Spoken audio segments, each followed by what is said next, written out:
ஜெயலலிதா மீதான சொத்து குவிப்பு வழக்கு மேல்முறையீட்டு மனு உச்சநீதிமன்றத்தில் நாளை மறுநாள் விசாரணை. அரசு வழக்கறிஞராக PV ஆச்சாரியா ஆஜராகிறார்.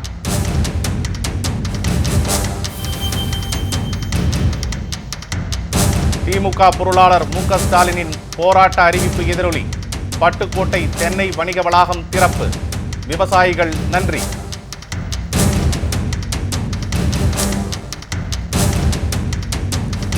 நிலம் கையகப்படுத்துதல் மசோதா மீது நாடாளுமன்ற குழு தெரிவிக்கும் பரிந்துரைகள். மத்திய அரசு ஏற்கும் என சட்ட அமைச்சர் சதானந்த கவுடா சென்னையில் பேட்டி.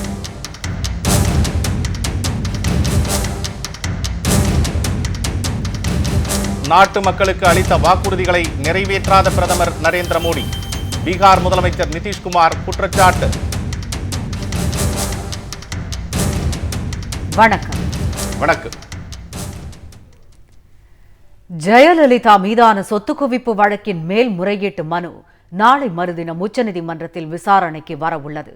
இந்த விசாரணையின் போது கர்நாடக அரசு தரப்பில் PV ஆச்சாரியாவே உச்சநீதிமன்றத்திலும் ஆஜராகி வாதிட உள்ளார்.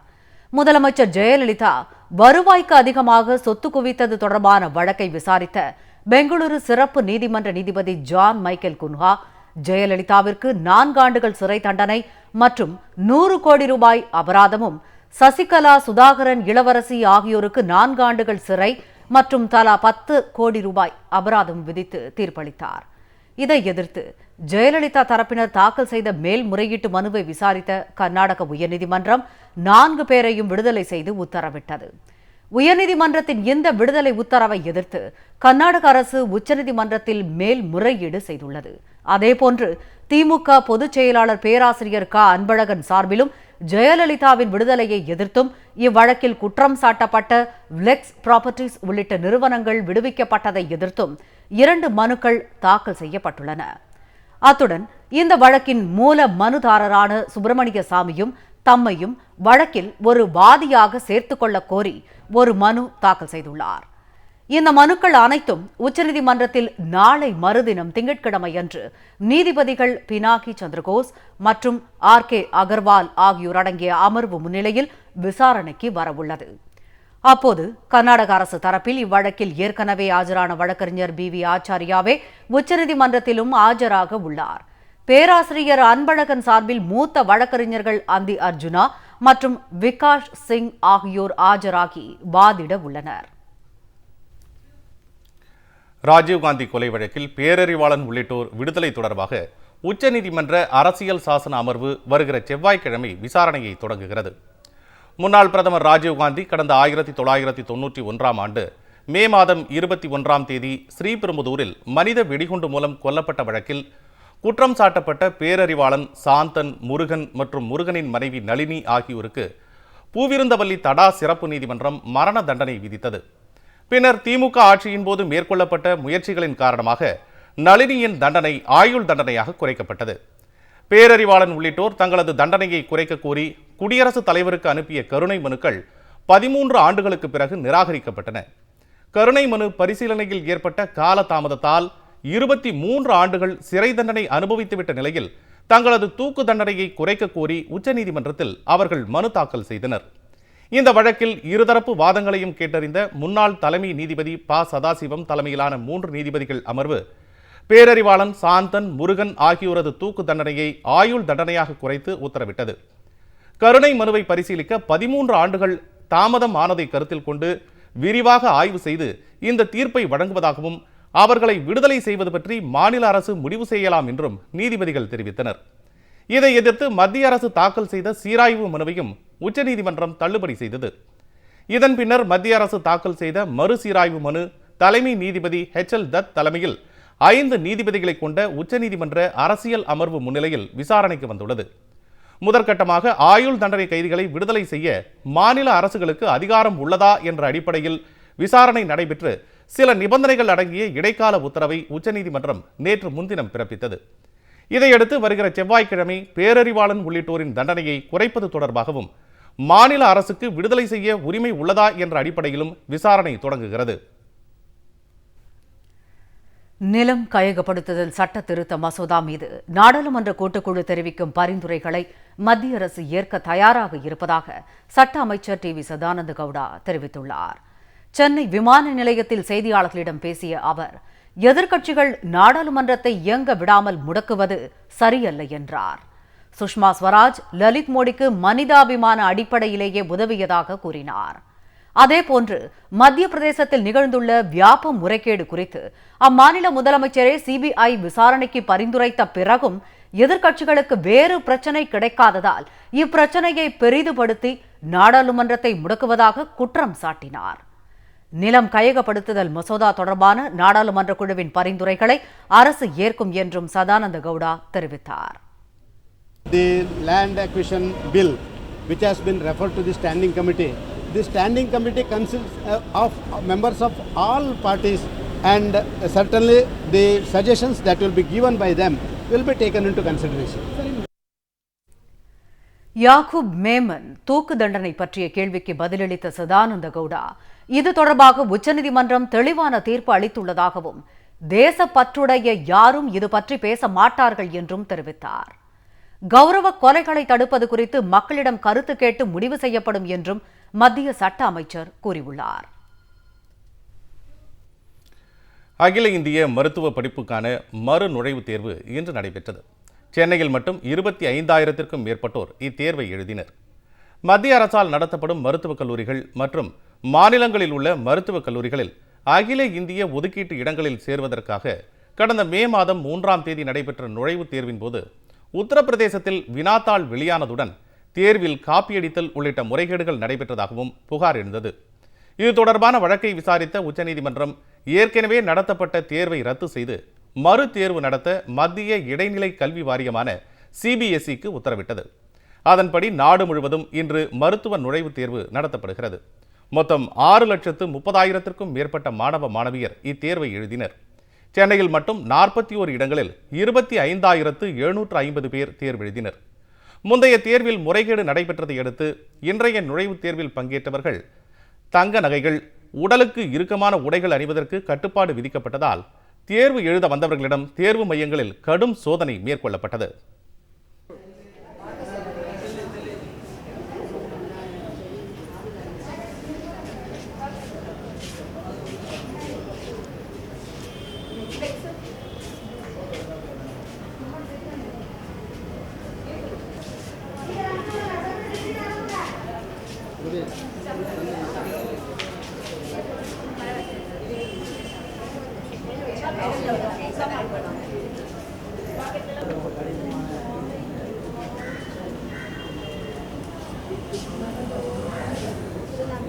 இப்போ பார்த்தீங்கன்னா ஏஐபிஎம்டி ரீஎக்ஸாம் நடக்குது. மே 3ஆம் எக்ஸாம் வரைக்கும் நடந்துச்சு. ஆனால் நார்த் இந்தியாவில் கொஸ்டின் பேப்பர் அவுட்டுன்றனால ஒரு 40 ஸ்டூடெண்ட்ஸ் மேலே பேப்பர் அவுட் ஆயிருக்கு. ஸோ சுப்ரீம் கோர்ட்டில் கேஸ் போட்டு இப்போ திரும்ப ரீஎக்ஸாம் நடத்துகிறாங்க. இப்போ பார்த்தீங்கன்னா வாட்ச், பெல்ட், ஷூ, ஷர்ட்ஸ் எதுவுமே அலோடு இல்லை. போன வாட்டி நல்லா நீட்டாக ஃபார்மல்ஸில் வந்தோம். இப்போ பார்த்தீங்கன்னா டிஷர்ட் அந்த மாதிரி தான் வரும். நான் பரவாயில்ல, கேர்ள்ஸ்லாம் ரொம்ப போவோம். பிகாஸ் இயர்ரிங்ஸ், கம்மல், தோடு எதுவுமே அலோடு இல்லை. பார்த்தீங்கன்னா கிளிப் எல்லாத்தையும் கழுத்து வச்சுட்டே போகிறாங்க. இந்த வாட்டி கொஞ்சம் நல்லா எழுத நம்பிக்கை இருக்குது. அதான் Bluetooth, mobile phone, hair pin, clip, pin எதுவுமே கொண்டு வரக்கூடாது. பட்டன்ஸ், அந்த இது இயரிங்ஸ் கூட போட, இயரிங்ஸ், பிரேஸ்லெட்டு, செயின் எதுவுமே நாட் அலவுட். வாட்ச்சு எதுவுமே போடக்கூடாது. கேமராஸ் அந்த மாதிரி எதுவுமே எலக்ட்ரானிக் ஐட்டம்ஸ் எதுவுமே கொண்டு போகக்கூடாது. லாஸ்ட் டைம் இவ்வளோ ரெஸ்ட்ரிக்ஷன்ஸ் எதுவும் கொடுக்கல. மொபைல்ஸு, வாட்ச் நாட் அலவுட் சொன்னாங்க. மித்தபடி எல்லாம் நார்மலாக தான் போனோம். இந்த வட்டம் அந்த ப்ராப்ளம்னால ரொம்ப ரெஸ்ட்ரிக்ஷன்ஸ். இது ஆல்ரெடி எல்லாருமே மோஸ்ட்லி இன்ஸ்டியூஷன்ஸில் ஜாயின் பண்ணிட்டாங்க. இது ரொம்ப லேட் ஆகுதுனால ரொம்ப டிலே ஆகுது. நம்ம ஃப்ரஸ்ட்ரேஷன் அதிகமாகி ரிசல்ட் வரும், இன்னும் டிலே ஆகும். அதனால எங்கள் எஜுகேஷன் வேறு எதுலேயும் ஜாயின் பண்ண முடியாமல் இதுக்கும் வெயிட் பண்ணணும். நாட்டு மக்களுக்கு அளித்த வாக்குறுதிகளை பிரதமர் நரேந்திர மோடி நிறைவேற்றுவதே இல்லை என்று பீகார் முதலமைச்சர் நிதிஷ்குமார் குற்றம் சாட்டியிருக்கிறார். பிரதமருக்கு 7 கேள்விகளை எழுப்பியுள்ள நிதிஷ்குமார், ஒரு சில பெரு முதலாளிகள் மட்டுமே மத்திய அரசால் பலன் பெறுவதாகவும் புகார் கூறியுள்ளார். பிரதமரின் பீகார் பயணத்தை ஒட்டி செய்தி நிறுவனத்திற்கு சிறப்பு பேட்டியளித்த முதலமைச்சர் நிதிஷ்குமார் 7 கேள்விகளை முன்வைத்தார். பீகாருக்கு சிறப்பு மாநில அந்தஸ்து தருவதாக பிரதமர் அளித்த வாக்குறுதி அளித்து 14 மாதங்கள் ஆகிவிட்டதே, அதற்காக என்ன நடவடிக்கை எடுத்துள்ளார்? என்று அவர் வினா விடுத்தார். பீகாரின் நிதி ஆதாரத்திற்கு மத்திய அரசு உதவிடாமை குறித்தும் கேள்வி எழுப்பினார். இத்துடன் ஒட்டுமொத்த இந்திய மக்களுக்காக 5 கேள்விகளை எழுப்புவதாக குறிப்பிட்ட நிதிஷ்குமார், ஆட்சிக்கு வந்ததும் வெளிநாடுகளில் உள்ள இந்தியர்களின் கருப்பு பணத்தை மீட்டு வருவதாக அளித்த வாக்குறுதி என்னவாயிற்று? 2022ஆம் ஆண்டுக்குள் அனைவருக்கும் மின்சார வசதியும் குடிநீர் வசதியும் வழங்கப்படும் என்ற வாக்குறுதியை நிதி ஒதுக்கீடு செய்யாமலும் திட்டமிடாமலும் எப்படி நிறைவேற்ற முடியும் என்றும் கேள்வி கணை தொடுத்தார். நாடாளுமன்றத்தை புறக்கணித்துவிட்டு பீகாரில் தற்போது பிரதமர் பல்வேறு நிகழ்ச்சிகளில் பங்கேற்க வேண்டியதன் அவசியம் என்ன என்றும் நிதிஷ்குமார் கேட்டார். श्री नरेंद्र मोदी जी प्रधानमंत्री बनने के बाद पहली बार बिहार आ रहे हैं। लगभग 15 महीने के बाद स्वागत करता हूं। और प्रधानमंत्री जी जब आ रहे हैं तो जहां कुछ पहले से घोषित योजनाओं का शिलान्यास करेंगे, बहुत पहले से पूरी कुछ योजनाओं का उद्घाटन करेंगे और एक राजनीतिक रैली को भी संबोधित करेंगे, और जिसके बारे में ये कहा जा रहा है कि ढेर सारी घोषणाएं करेंगे। सबकी अपेक्षा बहुत है। प्रधानमंत्री जी ने लोकसभा के चुनाव के दौरान பாஜகவினர் மீது சுமத்தப்பட்டுள்ள ஊழல் புகார்களுக்கு பதில் அளிக்காமல் பிரதமர் மௌனம் காப்பது குறித்தும் அவர் குறை கூறினார். ஆனால் மத்திய பாஜக அரசால் ஒரு சில பெரு முதலாளிகள் மட்டுமே பலன் பெற்று வருவதாகவும் நிதிஷ்குமார் குற்றம் சாட்டினார். பீகார் மாநிலத்திற்கு தாம் அளித்த வாக்குறுதிகள் அனைத்தும் நிறைவேற்றப்படும் என்று பிரதமர் நரேந்திர மோடி அறிவித்துள்ளார். பீகாரின் முன்னேற்றத்திற்கு மத்திய அரசு உறுதியாக உதவிடும் என்றும் அவர் நிதிஷ்குமாருக்கு பதிலளித்துள்ளார். பிரதமராக பதவியேற்ற பின்னர் இன்று முதல் முறையாக பீகார் சென்ற பிரதமருக்கு பாட்னாவில் உற்சாக வரவேற்பு அளிக்கப்பட்டது. அங்கு அரசு நிகழ்ச்சியில் பங்கேற்று ரயில் பாதை மற்றும் அனல் மின் நிலைய பணிகளை அவர் துவக்கி வைத்தார். பீகார் முதலமைச்சர் நிதிஷ்குமார், மத்திய அமைச்சர்கள் ராம்விலாஸ் பாஸ்வான், ரவிசங்கர் பிரசாத் உள்ளிட்டோரும் இந்நிகழ்ச்சியில் கலந்து கொண்டனர். விழாவில் பேசிய பிரதமர் மோடி, பீகார் மாநிலத்திற்கு தாம் ஏற்கனவே அளித்த வாக்குறுதிகள் அனைத்தும் நிறைவேற்றப்படும் என்று தெரிவித்தார். பாட்னாவில் அனைத்து வீடுகளுக்கும் சமையல் எரிவாயு இணைப்பு வழங்கப்படும் என்றும் பிரதமர் உறுதியளித்தார். पाइपलाइन से घर घर गैस कैसे पहुंचे, जैसे हमारे घर में गृहिणी किचन में टैप चालू करते ही पानी आता है, वैसे ही टैप चालू करते ही गैस आ जाए, इसके लिए ये योजना है। और हर परिवार को ये पहुंचे।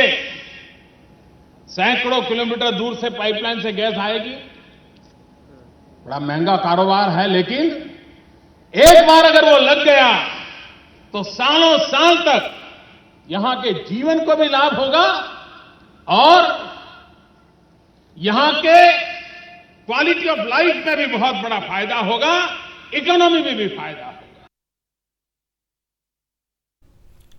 பீகார் மாநிலத்திற்கு சிறப்பு நிதியாக 50,000 கோடி ரூபாய் வழங்கப்படும் என்றும் 5 ஆண்டுகளில் 3.25 லட்சம் கோடி ரூபாய் மத்திய நிதி ஒதுக்கீடு செய்யப்படும் என்றும் தெரிவித்த அவர், பீகாரின் வளர்ச்சி திட்டங்களை செயல்படுத்துவதில் எந்த தடையும் இருக்காது என உறுதியளித்தார். திமுக பொருளாளர் மு.க. ஸ்டாலின் விடுத்த எச்சரிக்கைக்கு பணிந்துள்ள அதிமுக அரசு மூடப்பட்டு கிடந்த பட்டுக்கோட்டை தென்னை வணிக வளாகத்தை மீண்டும் திறந்துள்ளது. இதனால் மகிழ்ச்சி அடைந்துள்ள விவசாயிகள் திமுக பொருளாளருக்கு நன்றி தெரிவித்திருக்கிறார்கள். திமுக பொருளாளர் மு.க. ஸ்டாலின் இம்மாதம் 12ஆம் தேதி தஞ்சை மாவட்டத்தில் சுற்றுப்பயணம் மேற்கொண்டார். பட்டுக்கோட்டை அருகேயுள்ள பொன்னவராய கோட்டையில் அதிமுக அரசால் மூடப்பட்டு கிடந்த தென்னை வணிக வளாகத்தை மு.க. ஸ்டாலின் பார்வையிட்டார். பின்னர் செய்தியாளர்களிடம் பேசிய அவர், பட்டுக்கோட்டை சுற்றுவட்டார பகுதிகளில் விளையும் முழு தேங்காய்களை சந்தை பொருளாக்க முடியாததால் மதிப்பு கூட்டப்பட்ட பொருளாக மாற்றி விற்பனை செய்ய ஏதுவாக முந்தைய திமுக ஆட்சியின் போது 8 கோடி ரூபாய் செலவில் இந்த வணிக வளாகம் ஏற்படுத்தப்பட்டது என்றார். ஆனால் தற்போது அதிமுக ஆட்சியில் இந்த வணிக வளாகம் மூடப்பட்டு கிடப்பதால் எந்திரங்கள் அனைத்தும் சேதமடைந்துள்ளதாக தெரிவித்தார். எனவே வணிக வளாகத்தை உடனடியாக திறக்காவிட்டால் தலைவர் கலைஞரின் அனுமதி பெற்று மாவட்ட நிர்வாகிகள் முன்னிலையில் மாபெரும் போராட்டம் நடத்தப்படும் என்றும் மு.க. ஸ்டாலின் எச்சரித்தார். இந்த தஞ்சை டெல்டா மாவட்டத்தில் பட்டுக்கோட்டை பேராவூரணியை பொறுத்த வரைக்கும் 90% தென்னை நம்பி இருக்கக்கூடிய விவசாயிகள் தான் அதிகமாக இருக்கிறாங்க. ஆக தேங்காயை மட்டும் விற்பனை செஞ்சால் போதிய வருமானம் அவங்களுக்கு கிடைக்கிறது இல்லைங்கிறதுக்காக தான் ஒரு நல்ல நோக்கத்தோட இந்த பகுதி விவசாயிகளுடைய கோரிக்கையை ஏற்றுக்கிட்டு தலைவர் கலைஞர் அவர் ஆட்சி பொறுப்பில் இருந்தப்போ தேங்காய் மதிப்பு கூட்டு பொருளாக மாற்றக்கூடிய வகையில் தென்னை வணிக வளாகத்தை இங்கே உருவாக்க வேண்டும் என்று சொல்லி ஏறக்குறைய 4 கோடி ரூபாயில் இந்த திட்டத்தை ஆரம்பித்து 8 கோடி ரூபாய் வரைக்கும் செலவு செய்யக்கூடிய வகையில் இந்த திட்டம் கலைஞர் ஆட்சி காலத்திலேயே திறந்து வைக்கப்பட்டது. ஆனால் தமிழகத்தில் ஆட்சி மாற்றம் ஏற்பட்டதற்கு பிறகு, ஜெயலலிதா ஆட்சிக்கு வந்ததற்கு பிறகு இது அப்படியே எந்த விதமான நிலையிலும் செயல்படுத்த முடியாத ஒரு சூழ்நிலையில் தள்ளப்பட்டு கட்டப்பட்டிருக்கக்கூடிய கட்டிடங்கள், இதற்கென்று பயன்படுத்தக்கூடிய சில விஞ்ஞான ரீதியாக பயன்படுத்தக்கூடிய சில மிஷின்கள், எந்திரங்கள் எல்லாம் கூட பழுதாகி கெட்டுப்போகக்கூடிய ஒரு சூழ்நிலைக்கு வந்திருக்கு. ஆகவே இதை உடனடியாக அரசு கவனிக்க வேண்டும் என்று சொல்லி தென்னை விவசாய சங்கத்தினுடைய நிர்வாகிகள் எல்லாம் இந்த வட்டாரத்தில் இருக்கக்கூடிய அந்த நிர்வாகிகளாம் தொடர்ந்து இந்த அரசுக்கு கோரிக்கை வச்சுக்கிட்டு இருக்கிறாங்க. மாவட்ட ஆட்சித்தலைவர் கூட்டத்திலையும் தொடர்ந்து வலியுறுத்தி எடுத்து சொல்லிகிட்டு இருக்கிறாங்க. ஆனால் இது வரைக்கும் செவி சாய்க்கலை. ஆகவே நிச்சயமாக தலைவர் கலைஞர் அவருடைய அனுமதியோடு, திராவிட முன்னேற்றக் கழக தலைமை கழகத்தின் அனுமதியோடு இந்த வட்டாரத்தில் இருக்கக்கூடிய திராவிட முன்னேற்றக் கழக நிர்வாகிகள் மாவட்ட கழகம் ஒன்று சேர்ந்து ஒரு மிகப்பெரிய போராட்டத்தை விரைவில் நிச்சயமாக நடத்த இருக்கிறோம். மு.க. ஸ்டாலின் விடுத்த இந்த எச்சரிக்கையை தொடர்ந்து தென்னை வணிக வளாகத்தை இயக்க தொடங்கியுள்ள அதிமுக அரசு வணிக வளாகத்தின் முன்பு தேங்காய்கள் கொள்முதல் செய்யப்படும் என்று அறிவிப்பு பலகை வைத்துள்ளது. இதனால் தென்னை விவசாயிகள் மிகுந்த மகிழ்ச்சி தெரிவித்துள்ளனர். தென்னை வணிக வளாகத்தை அதிமுக அரசு திறப்பதற்கு திமுக பொருளாளர் மு.க. ஸ்டாலினே காரணம் என்பதால் அவருக்கு விவசாயிகள் நெஞ்சம் நெகிழ நன்றியும் பாராட்டும் தெரிவித்துக் கொண்டனர். கடந்த வாரம் 12ஆம் தேதி பட்டுக்கோட்டைக்கு திருமணத்திற்கு வருகின்ற திமுக கழகத்தினுடைய பொருளாளர் தளபதி ஸ்டாலின் அவர்கள் இந்த குறையை கேள்விப்பட்டு இந்த தேங்காய் வணிக வளாகத்துக்கு நேரடியாக வந்து ஆய்வு செய்து இப்படி பால்பட்டு கிடக்கிற இந்த தேங்காய் வணிக வளாகத்தை விரைவிலே பயன்பாட்டுக்கு கொண்டு வர வேண்டும் என்று அரசுக்கு கோரிக்கை வைத்ததுடன் இவ்வாறு இந்த கோரிக்கை நிறைவேறாவிட்டால் தலைவருடைய அனுமதியோடு திமுக கழகம் மிகப்பெரிய போராட்டத்தை நடத்தும் என்ற ஒரு அறிவிப்பையும் வெளியிட்டார். அறிவிப்பை வெளியிட்டதற்கு பிறகு இந்த அரசாங்கம் உண்மையான பயன்பாட்டிற்கு இந்த தேங்காய் வணிக வளாகத்தை கொண்டு வரும் என்று நாங்கள் நம்புகிறோம். ஆனால் போலியான ஒரு அறிவிப்பை கடந்த 2 நாட்களாக பத்திரிகைகளை வெளியிட்டு வருகிறது.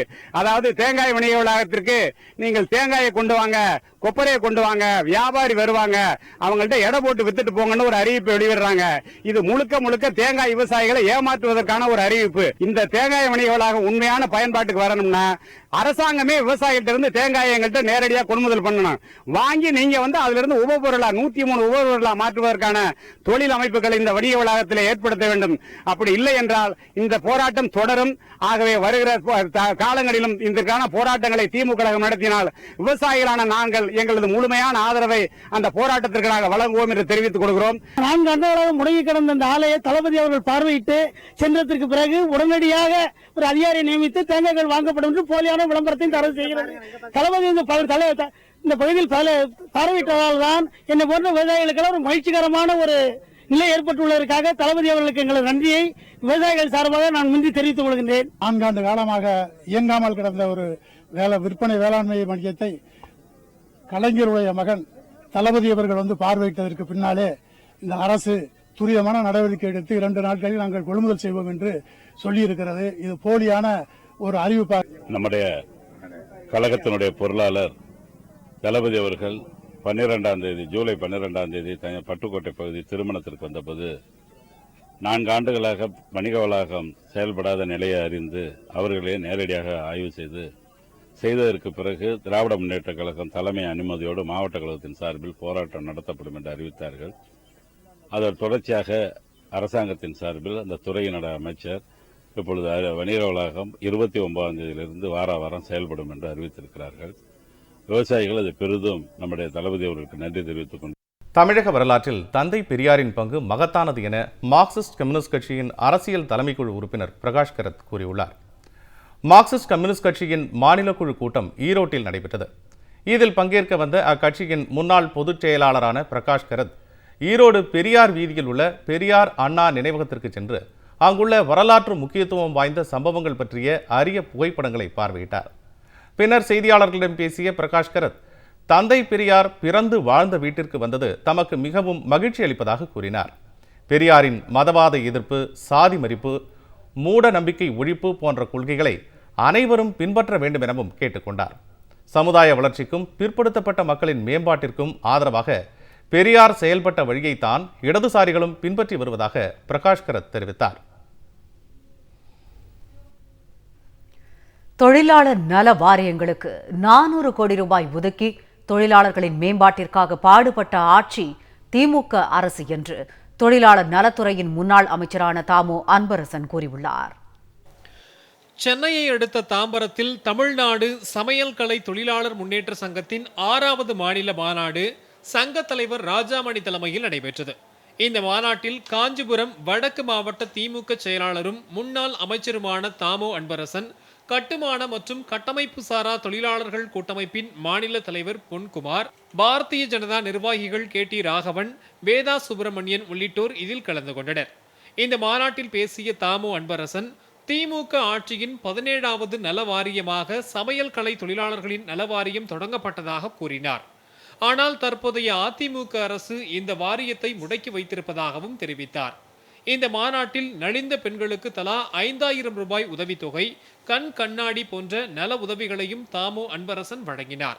தலைவர் கலைஞர் அவர்களை பொறுத்தவரையில தொழிலாளருடைய வாழ்வெல்லாம் வளப்படுத்திட வேண்டும் என்று ஆட்சி நடத்திய ஒரே தலைவர் கலைஞர் அவர்கள் மட்டும்தான். இன்னைக்கு தலைவர் கலைஞர் அவர்கள் தான் 1999ஆம் ஆண்டு அமைப்பு சாரா தொழிலாளருடைய வாழ்வை வளப்படுத்திட வேண்டும் என்று நலவாரியங்களை உருவாக்கிய தலைவர் கலைஞர் அவர்கள். அதற்கு பிறகு 2001 அதிமுக ஆட்சி வந்ததுக்கு பிறகு தலைவர் கலைஞருடைய ஆட்சியை தனித்தனியாக உருவாக்கப்பட்ட நலவாரியங்களை எல்லாம் ஒன்றாக ஆக்கி அந்த வாரியங்களை எல்லாம் சீரழித்த பெருமைக்கு சொந்தக்காரர்கள் அதிமுகவை சேர்ந்தவர்கள் என்பதை நீங்கள் என்றைக்கு மறந்துவிடக் கூடாது. தலைவர் கலைஞர் அரசு அமைந்ததற்கு பின்னால் இந்த கோரிக்கையெல்லாம் எங்களுடைய உதவியோடு நிறைவேற்றி தரப்படும். இதனிடையே திருப்பூர் வடக்கு மாவட்ட திமுக ஆய்வுக் கூட்டம் மாவட்ட அவைத்தலைவர் திருமூர்த்தி தலைமையில் நடைபெற்றது. மாவட்ட செயலாளர் க செல்வராஜ், தீர்மான குழு உறுப்பினர் சி முத்துசுவாமி, தோமுச பேரவை துணைத் தலைவர் சி கோவிந்தசாமி, திருப்பூர் மாநகர செயலாளர் நாகராஜ் உள்ளிட்டோர் இதில் கலந்து கொண்டனர். இந்த கூட்டத்தில் தமிழகத்தில் மீண்டும் திமுக ஆட்சிக்கு வந்தால் மதுவிலக்கை அமல்படுத்த தீவிர நடவடிக்கை எடுக்கப்படும் என்ற அறிவிப்பை பொருளாளர் மு.க. ஸ்டாலின் மூலம் வெளியிட்ட தலைவர் கலைஞருக்கு நன்றி தெரிவித்து தீர்மானம் நிறைவேற்றப்பட்டது. மேலும் திருப்பூர் மாநகரில் கடந்த 4 ஆண்டுகளாக செயலற்ற நிர்வாகத்தை நடத்தி வரும் அதிமுக மாநகராட்சி நிர்வாகம் குடிநீர் கட்டணத்தை 366% உயர்த்தியதற்கு கண்டனம் தெரிவித்தும் வாக்காளர் பட்டியலில் இருந்து திமுகவினரின் பெயர்களை வேண்டுமென்றே நீக்கிவிட்டு அதிமுகவினரின் பெயர்களை போலியாக சேர்க்கும் தேர்தல் ஆணையத்தை கண்டித்தும் தீர்மானங்கள் நிறைவேற்றப்பட்டன. திருப்பூர் தெற்கு மாவட்ட திமுக செயல் வீரர்கள் கூட்டம் மாவட்ட அவைத்தலைவர் ராஜமாணிக்கம் தலைமையில் மாவட்ட செயலாளர் இல பத்மநாபன் முன்னிலையில் நடைபெற்றது. திமுக இளைஞரணி இணைச் செயலாளர் மு.பே. சுவாமிநாதன் உள்ளிட்டோர் பங்கேற்ற இந்த கூட்டத்தில் மதுவிலக்கு அறிவிப்பை வெளியிட்ட திமுக தலைவர் கலைஞர், பொருளாளர் மு.க. ஸ்டாலின் ஆகியோருக்கு பாராட்டு தெரிவிக்கப்பட்டது. தேர்தல் ஆணையத்தின் துணையுடன் அதிமுகவினர் வாக்காளர் பட்டியலில் மேற்கொண்டு வரும் குளறுபடிகளை நீக்க திமுகவினர் விழிப்புடன் பணியாற்றுமாறு கேட்டுக்கொள்வது உள்ளிட்ட தீர்மானங்களும் இந்த கூட்டத்தில் நிறைவேற்றப்பட்டன. கன்னியாகுமரி கிழக்கு மாவட்ட திமுகவினரின் செயல்பாடு பற்றிய ஆய்வுக் கூட்டம் நாகர்கோவிலில் உள்ள மாவட்ட திமுக அலுவலகத்தில் நடைபெற்றது. தணிக்கை குழு உறுப்பினர் பே. குழந்தைவேலு தலைமையில் ஒன்றிய நகர வாரியாக நடைபெற்ற இந்த ஆய்வுக் கூட்டத்தில் மாவட்ட செயலாளர் என். சுரேஷ் ராஜன், மீனவரணி செயலாளர் பெர்னாட், சிறுபான்மையினர் நலப்பிரிவு துணைத் தலைவர் ஆஸ்டின், செயற்குழு உறுப்பினர் ஷேக் தாவூத், ராஜாக்கமங்கலம் தெற்கு ஒன்றிய செயலாளர் லிவிங்ஸ்டன் உள்ளிட்டோர் இதில் கலந்து கொண்டனர். நாமக்கல் மாவட்டத்தில் உயிருடன் இருப்பவர்களின் பெயர்களை வாக்காளர் பட்டியலில் இருந்து நீக்கியுள்ளனர். இதற்கான ஆதாரங்கள் வெளியாகியுள்ளன. நாமக்கல் மாவட்டம் நாமக்கல் சட்டமன்ற தொகுதியில் கலங்காணி ஊராட்சியில் 12 பேர் இறந்துவிட்டதாக கூறி வாக்காளர் பட்டியலில் இருந்து பெயர்கள் நீக்கப்பட்டுள்ளது. அதில் 10 பேர் உயிருடன் உள்ளனர். அவர்களில் 8 பேர் திமுகவை சேர்ந்தவர்கள். ஒரே பூத்தில் இப்படி 10 பேர் வேண்டுமென்றே நீக்கப்பட்டுள்ளனர். இதேபோல வெவ்வேறு பகுதிகளில் நிறைய பேர் இறந்துவிட்டதாக கூறி வாக்காளர் பட்டியலில் இருந்து நீக்கப்பட்டுள்ளதாக கூறப்படுகிறது. எங்கள் வாக்காளர் அட்டையில் நாங்கள் உயிரோடு இருக்கும்போதே செத்து போயிட்டான்னு சொல்லி வாக்காளர் இதில் எடுத்துட்டாங்க, எங்கள் பேர் நீக்கிட்டாங்க. வாக்காளர் இதை போய் பார்க்கும்போது எங்களுக்கு எங்கள் பேரில் நீக்கி இறந்துட்டதாக சொல்லி இப்போ பேர் நீக்கியிருக்கிறாங்க. நாங்கள் அதிகாரிகிட்ட சொல்லி இப்போ கேட்குறோம், எந்த நடவடிக்கையும் எடுக்கவும் இல்லை. இப்போ நாங்கள் உசுரோடு இருக்கும்போதே 2 பேரும் உசுரோடு இருக்கும்போதே இப்போ என் பேர் தங்கராசுங்க, என் பேரையும் நீக்கிட்டாங்க. எங்கள் வீட்டுக்காரி பேர் வசந்தி, அவங்க பேரையும் நீக்கிட்டாங்க இறந்ததாக சொல்லி. இதுக்கு ஒன்றும் நடவடிக்கை எடுக்க மாட்டேங்கிறாங்க. கொசுக்களால் பரவும் கொடிய நோயான மலேரியாவிற்கு தடுப்பூசி ஒன்றை லண்டன் சேர்ந்த நிறுவனம் உருவாக்கியுள்ளது. பரிசோதனை முயற்சியில் இந்த தடுப்பூசி மிகுந்த பயன் அளிப்பதாகவும் 2017ஆம் ஆண்டு முதல் விற்பனைக்கு வரும் என்றும் எதிர்பார்க்கப்படுகிறது. உலகம் முழுவதும் கொசுக்கடியால் ஏற்படும் மலேரியா நோய்க்கு பலி எண்ணிக்கை ஆண்டிற்கு ஆண்டு அதிகரித்து வருகிறது. பெரும்பாலும் ஆப்பிரிக்க நாடுகளில் கொசுக்களின் தாக்கமும் அதனால் உயிரிழப்புகளும் அதிகம். மலேரியா நோய்க்கு மருந்து கண்டுபிடிக்கும் முயற்சியில் பல நாடுகளும் ஈடுபட்டு வரும் நிலையில் லண்டனைச் சேர்ந்த நிறுவனம் ஒன்று தடுப்பூசி ஒன்றை கண்டறிந்துள்ளது. மார்க்ஸ் யூரிக்ஸ் என்று பெயரிடப்பட்ட இந்த தடுப்பூசி முதற்கட்டமாக ஆப்பிரிக்க நாடுகளில் மலேரியா நோயால் பாதிக்கப்பட்டுள்ள குழந்தைகளிடம் பரிசோதிக்கப்பட்டது. இந்த தடுப்பூசி செலுத்தப்பட்டதில் நல்ல பயனை அளித்துள்ளதாக தகவல்கள் வெளிவந்துள்ளன. மேலும் இதற்கு துணை மருந்தை அமெரிக்க நிறுவனம் ஒன்றும் உருவாக்கியுள்ளது. விரைவில் உலக சுகாதார அமைப்பில் இந்த புதிய தடுப்பூசியின் திறன் பரிசோதிக்கப்பட்டு அதன் முழுமையான விவரங்கள் வெளியிடப்படும். மலேரியாவை பரப்பும் கொசுக்களை அவ்வளவு எளிதில் ஒழிக்க முடியாது என்று கூறிய பேராசிரியர் ஒருவர், அவற்றை முழுமையாக கட்டுப்படுத்துவது மிகவும் சவாலான சிக்கலான காரியம் என்று தெரிவித்தார். சோதனை முயற்சியில் இது வெற்றி பெற்றால் குறைந்த விலைக்கு இதனை விற்பனை செய்ய வேண்டும் என்றும் அவர் வேண்டுகோள் விடுத்தார். மீண்டும் தலைப்புச் செய்திகள். ஜெயலலிதா மீதான சொத்து குவிப்பு வழக்கு மேல்முறையீட்டு மனு உச்சநீதிமன்றத்தில் நாளை மறுநாள் விசாரணை. அரசு வழக்கறிஞராக பிவி ஆச்சாரியா ஆஜராகிறார். திமுக பொருளாளர் மு க ஸ்டாலினின் போராட்ட அறிவிப்பு எதிரொலி. பட்டுக்கோட்டை தென்னை வணிக வளாகம் திறப்பு. விவசாயிகள் நன்றி. நிலம் கையகப்படுத்துதல் மசோதா மீது நாடாளுமன்ற குழு தெரிவிக்கும் பரிந்துரைகள். மத்திய அரசு ஏற்கும் என சட்ட அமைச்சர் சதானந்த கவுடா சென்னையில் பேட்டி. நாட்டு மக்களுக்கு அளித்த வாக்குறுதிகளை நிறைவேற்றாத பிரதமர் நரேந்திர மோடி. பீகார் முதலமைச்சர் நிதிஷ்குமார் குற்றச்சாட்டு. இத்துடன் இந்த செய்தி அறிக்கை நிறைவடைந்தது. வணக்கம். வணக்கம்.